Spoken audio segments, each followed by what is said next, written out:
No vídeo anterior, a gente falou sobre les voyelles, as vogais em francês, né? E a gente viu que tem dois sons que não existem no português, que é o som do E, que a gente pronuncia U, e o som do U, que a gente pronuncia U.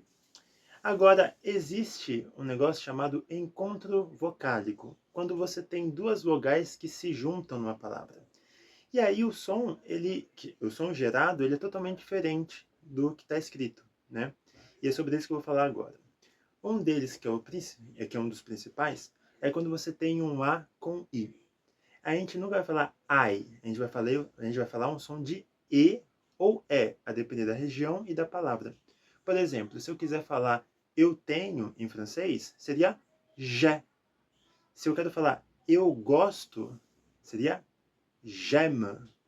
Ok? Da mesma forma que existem, às vezes, quando você tem um A com U, a gente não vai pronunciar um AU, a gente vai falar um O, como O no português. Por exemplo, se eu quero falar no estádio, eu vou falar o stade. Se eu quero falar, por exemplo, o restaurante, seria le restaurant, como em português.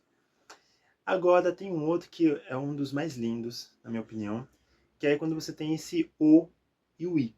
Que a gente vai falar oi, a gente vai falar uá, uá. Como, por exemplo, na palavra a lei. A lei seria la loi. Se a gente fosse falar, por exemplo, eu, seria moi. Se eu estiver falando rei, le roi français, por exemplo. E a gente vai ter também a junção do O com U, que nesse caso ficaria um som do U no português, o nosso U.